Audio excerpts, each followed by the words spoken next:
The day was coming to an end, but the young pair continued to walk and to talk, observing neither the time nor the way.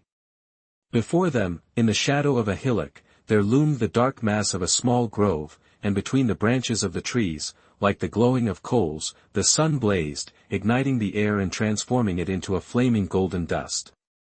So near and so luminous the sun appeared that everything seemed to vanish, it alone remained, and it painted the road with its own fiery tints.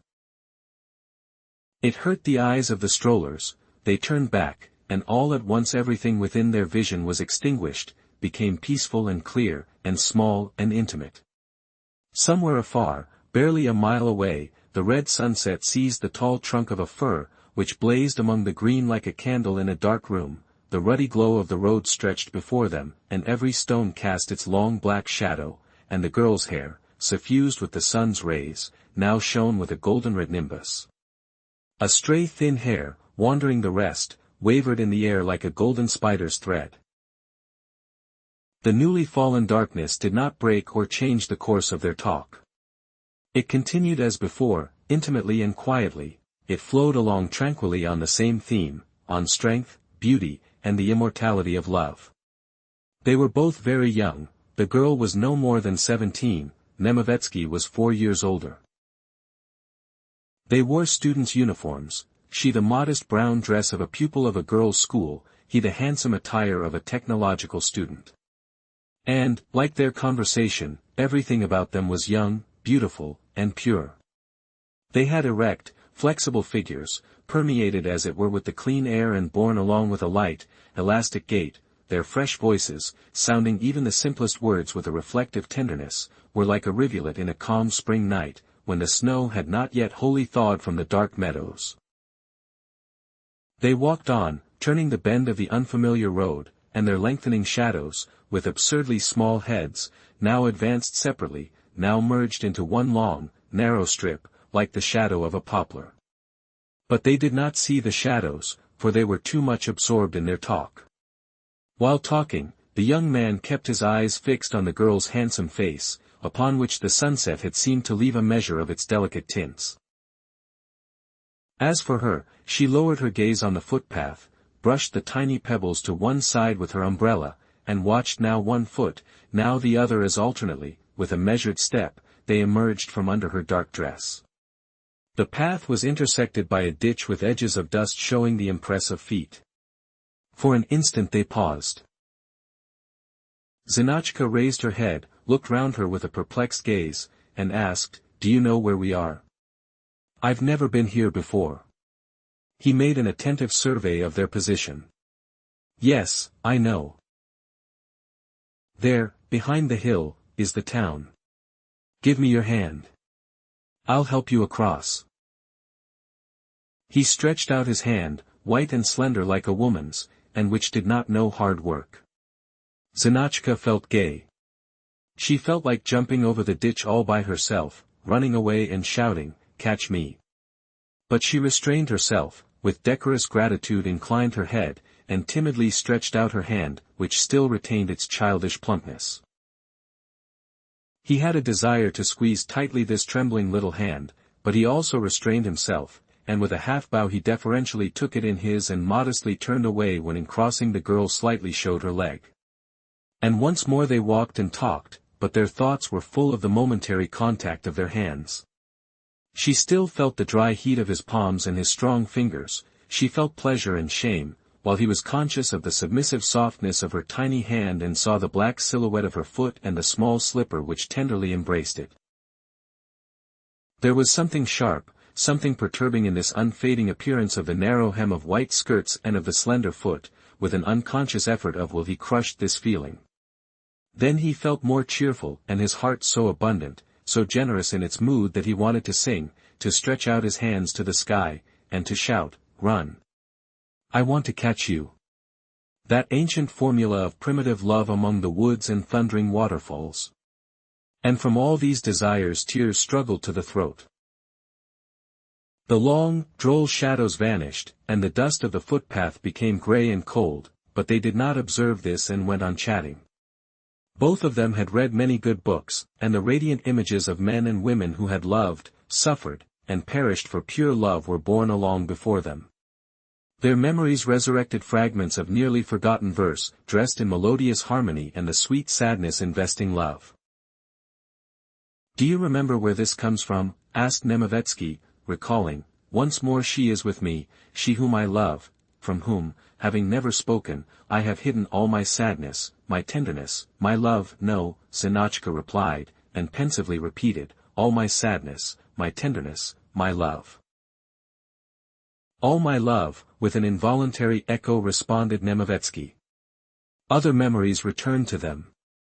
They remembered those girls, pure as the white lilies, who, attired in black nunnish garments, sat solitarily in the park, grieving among the dead leaves, yet happy in their grief. They also remembered the men, who, in the abundance of will and pride, yet suffered, and implored the love and the delicate compassion of women. The images thus evoked were sad, but the love which showed in this sadness was radiant and pure. As immense as the world, as bright as the sun, it arose fabulously beautiful before their eyes, and there was nothing mightier or more beautiful on the earth. "Could you die for love?" Zinotchka asked, as she looked at her childish hand. "Yes, I could," Nemevetsky replied, with conviction, and he glanced at her frankly. "And you?" "Yes, I too." She grew pensive. "Why, it's happiness to die for one you love. I should want to." Their eyes met. They were such clear, calm eyes, and there was much good in what they conveyed to the other. Their lips smiled. Zinotchka paused. "Wait a moment," she said. "You have a thread on your coat." And trustfully she raised her hand to his shoulder and carefully, with 2 fingers, removed the thread. "There," she said, and, becoming serious, asked, "Why are you so thin and pale? You are studying too much, I fear. You mustn't overdo it, you know. You have blue eyes, they have bright points like sparks," he replied, examining her eyes. "And yours are black." "No, brown. They seem to glow. There is in them." Zinotchka did not finish her sentence, but turned away. Her face slowly flushed, her eyes became timid and confused, while her lips involuntarily smiled. Without waiting for Nemevetsky, who smiled with secret pleasure, she moved forward, but soon paused. "Look, the sun has set," she exclaimed with grieved astonishment. "Yes, it has set," he responded with a new sadness. The light was gone, the shadows died, everything became pale, dumb, lifeless. At that point of the horizon where earlier the glowing sun had blazed, there now, in silence, crept dark masses of cloud, which step by step consumed the light blue spaces. The clouds gathered, jostled one another, slowly and reticently changed the contours of awakened monsters. They unwillingly advanced, driven, as it were, against their will by some terrible, implacable force. Tearing itself away from the rest, one tiny luminous cloud drifted on alone, a frail fugitive. Zinotchka's cheeks grew pale, her lips turned red, the pupils of her eyes imperceptibly broadened, darkening the eyes. She whispered, "I feel frightened. It is so quiet here. Have we lost our way?" Nemevetsky contracted his heavy eyebrows and made a searching survey of the place. Now that the sun was gone and the approaching night was breathing with fresh air, it seemed cold and uninviting. To all sides the grey field spread, with its scant grass, clay gullies, hillocks and holes.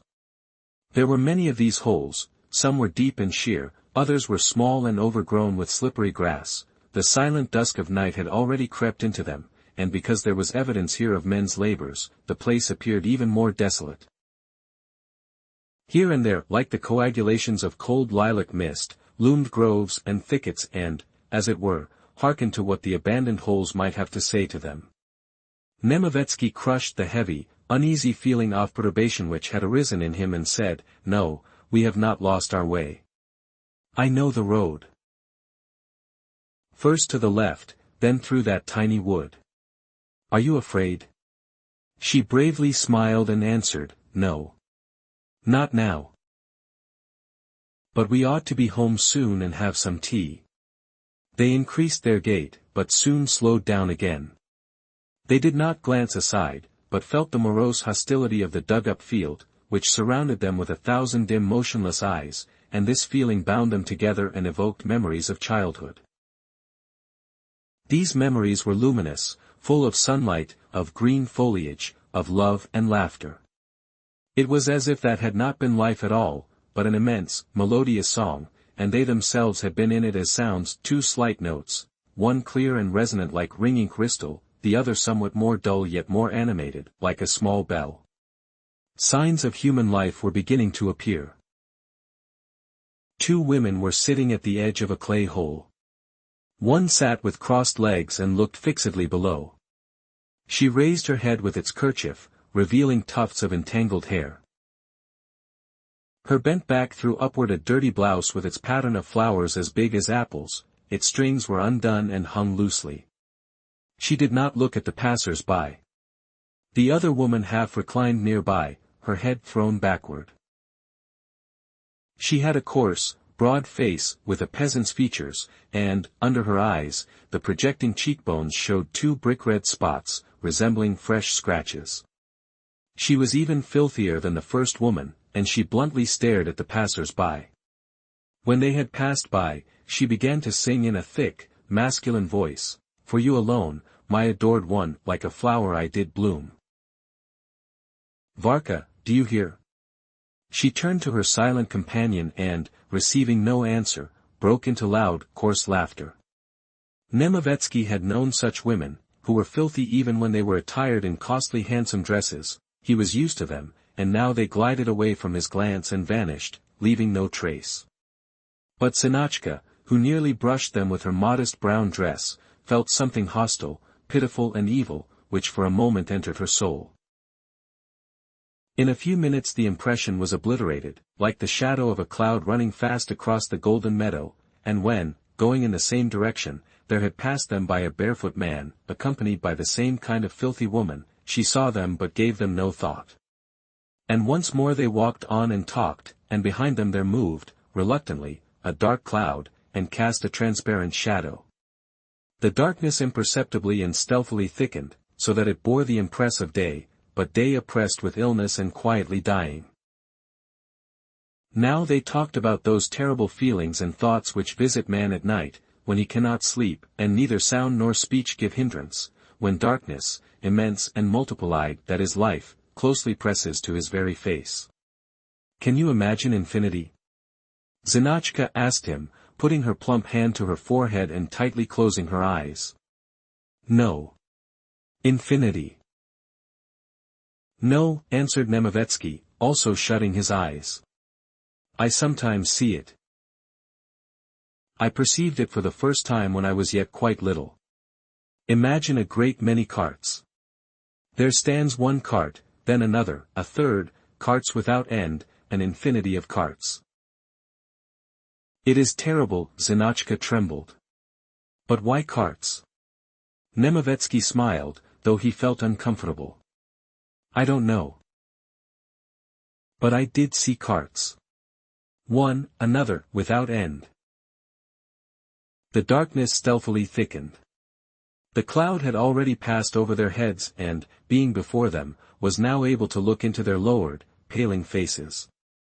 The dark figures of ragged, sluttish women appeared oftener. It was as if the deep ground holes, dug for some unknown purpose, cast them up to the surface. Now solitary, now in twos or threes, they appeared, and their voices sounded loud and strangely desolate in the stilled air. "Who are these women? Where do they all come from?" Zinotchka asked in a low, timorous voice.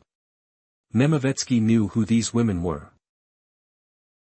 He felt terrified at having fallen into this evil and dangerous neighborhood, but he answered calmly, "I don't know. It's nothing. Let's not talk about them. It won't be long now.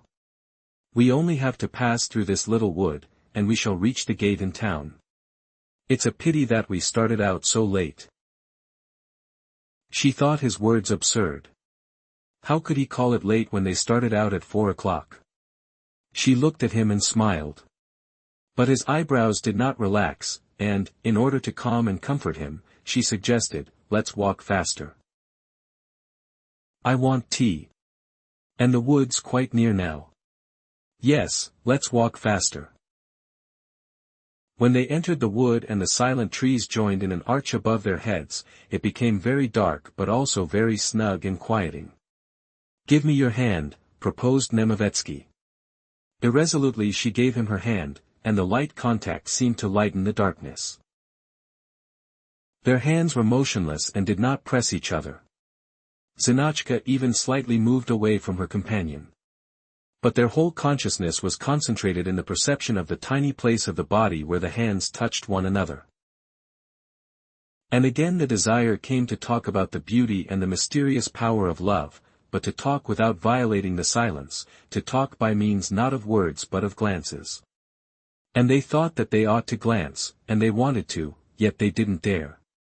And here are some more people, said Zinotchka cheerfully.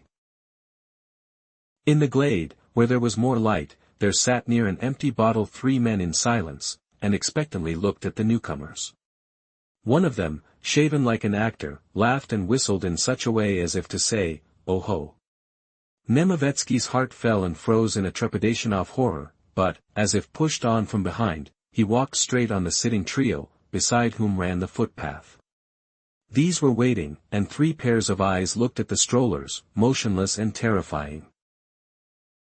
And, desirous of gaining the goodwill of these morose, ragged men, in whose silence he scented a threat, and of winning their sympathy for his helplessness, he asked, "Is this the way to the gate?" They did not reply. The shaven one whistled something mocking and not quite definable, while the others remained silent and looked at them with a heavy, malignant intentness.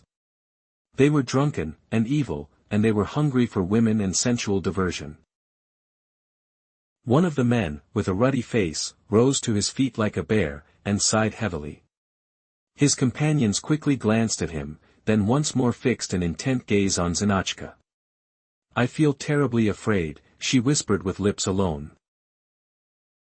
He did not hear her words, but Nemovetsky understood her from the weight of the arm which leaned on him. And, trying to preserve a demeanor of calm, yet feeling the fated irrevocableness what was about to happen, he advanced on his way with a measured firmness. 3 pairs of eyes approached nearer, gleamed, and were left behind one's back. "It's better to run," thought Nemovetsky and answered himself, "No, it's better not to run. He's a dead un." "You ain't afraid of him," said the third of the sitting trio, a bald-headed fellow with a scant red beard. "And the little girl is a fine one.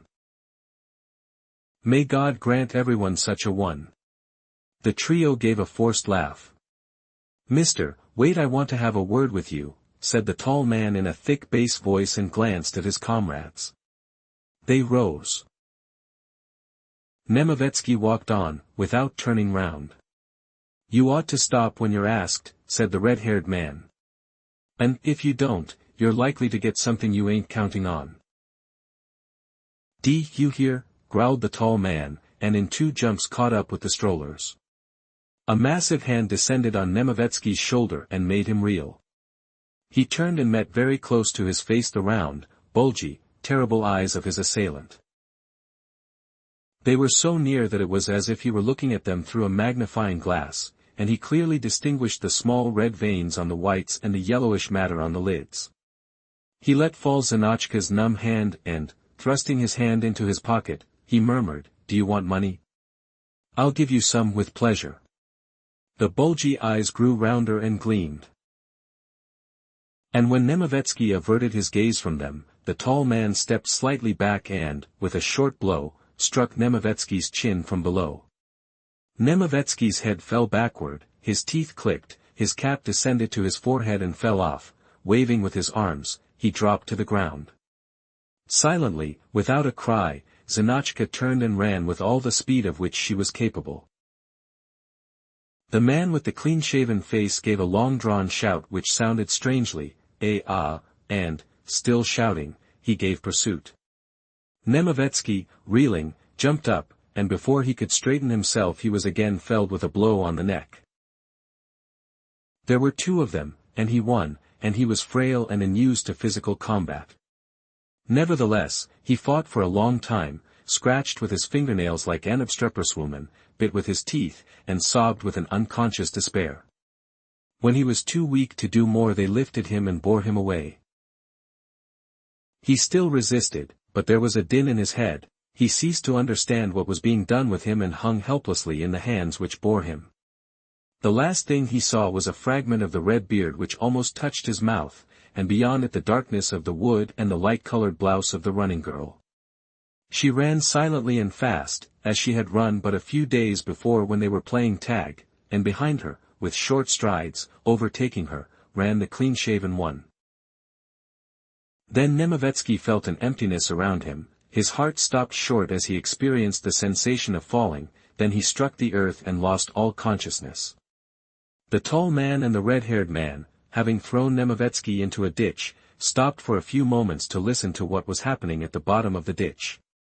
But their faces and their eyes were turned to one side, in the direction taken by Zinotchka. From there arose the high-stifled woman's cry which quickly died. The tall man muttered angrily, "The pig." Then, making a straight line, breaking twigs on the way, like a bear, he began to run. "And me! And me!" his red-haired comrade cried in a thin voice, running after him. He was weak and he panted, in the struggle his knee was hurt, and he felt badly because the idea about the girl had come to him first and he would get her last. He paused to rub his knee, then, putting a finger to his nose, he sneezed, and once more began to run and to cry his plaint, "And me! And me!" The dark cloud dissipated itself across the whole heavens, ushering in the calm, dark night. The darkness soon swallowed up the short figure of the red-haired man, but for some time there was audible the uneven fall of his feet, the rustle of the disturbed leaves, and the shrill, plaintive cry, "And me! Brothers, and me!" Earth got into Nemovetsky's mouth, and his teeth grated. On coming to himself, the first feeling he experienced was consciousness of the pungent, pleasant smell of the soil. His head felt dull, as if heavy lead had been poured into it, it was hard to turn it. His whole body ached, there was an intense pain in the shoulder, but no bones were broken. Nemovetsky sat up, and for a long time looked above him, neither thinking nor remembering. Directly over him, a bush lowered its broad leaves, and between them was visible the now clear sky. The cloud had passed over, without dropping a single drop of rain, and leaving the air dry and exhilarating. High up, in the middle of the heavens, appeared the carven moon, with a transparent border. It was living its last nights, and its light was cold, dejected, and solitary. Small tufts of cloud rapidly passed over in the heights where, it was clear, the wind was strong, they did not obscure the moon, but cautiously passed it by. In the solitariness of the moon, in the timorousness of the high bright clouds, in the blowing of the wind barely perceptible below, one felt the mysterious depth of night dominating over the earth. Nemovetsky suddenly remembered everything that had happened, and he could not believe that it had happened. All that was so terrible and did not resemble truth. Could truth be so horrible? He, too, as he sat there in the night and looked up at the moon and the running clouds, appeared strange to himself and did not resemble reality. And he began to think that it was an ordinary if horrible nightmare. Those women, of whom they had met so many, had also become a part of this terrible and evil dream. "It can't be," he said with conviction, and weakly shook his heavy head. "It can't be." He stretched out his hand and began to look for his cap. His failure to find it made everything clear to him, and he understood that what had happened had not been a dream, but the horrible truth.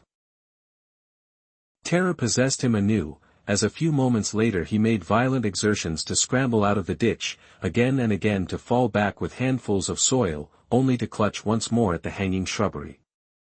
He scrambled out at last, and began to run, thoughtlessly, without choosing a direction.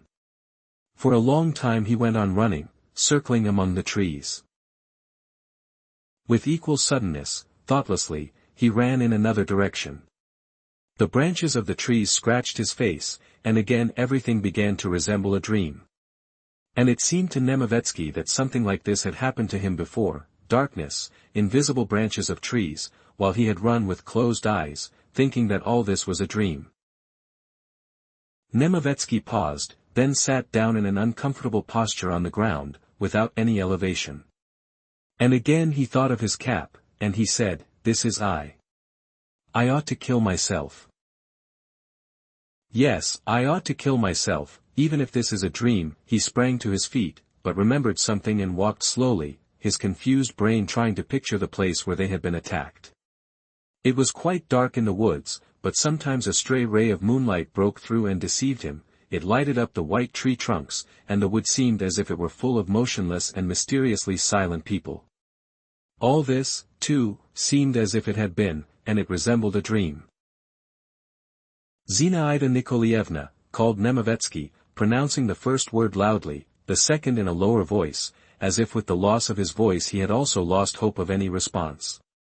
And no one responded. Then he found the footpath, and knew it at once. He reached the glade.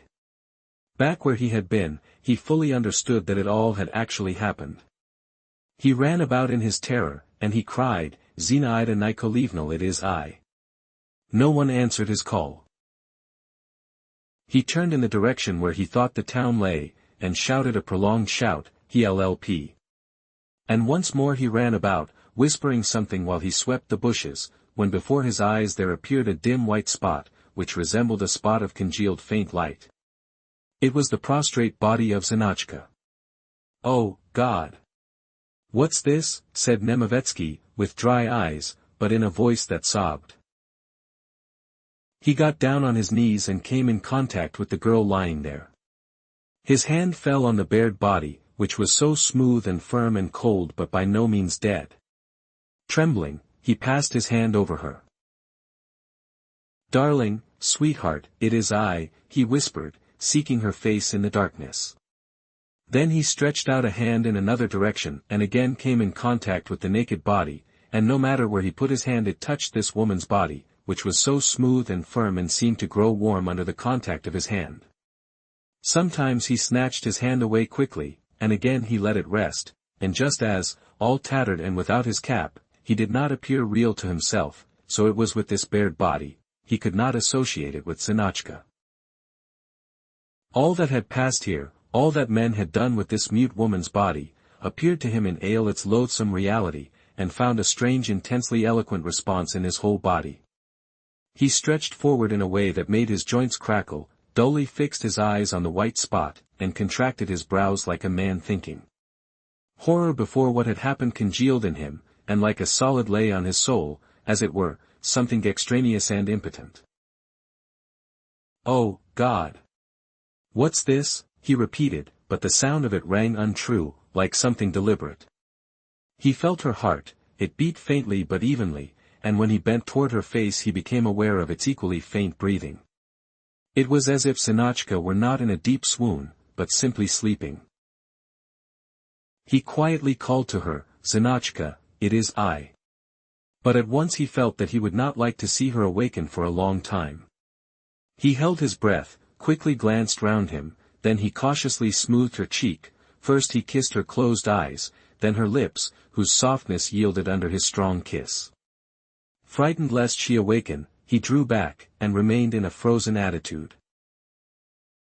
But the body was motionless and mute, and in its helplessness and easy access there was something pitiful and exasperating, not to be resisted and attracting one to itself. With infinite tenderness and stealthy, timid caution, Nemovetsky tried to cover her with the fragments of her dress, and this double consciousness of the material and the naked body was as sharp as a knife and as incomprehensible as madness. Here had been a banquet of wild beasts. He scented the burning passion diffused in the air, and dilated his nostrils. "It is I. I," he madly repeated, not understanding what surrounded him and still possessed of the memory of the white hem of the skirt, of the black silhouette of the foot and of the slipper which so tenderly embraced it. As he listened to Zinotchka's breathing, his eyes fixed on the spot where her face was, he moved a hand. He listened, and moved the hand again. "What am I doing?" he cried out loudly, in despair, and sprang back, terrified of himself. For a single instant Zinotchka's face flashed before him and vanished. He tried to understand that this body was Zinotchka, with whom he had lately walked, and who had spoken of infinity, and he could not understand.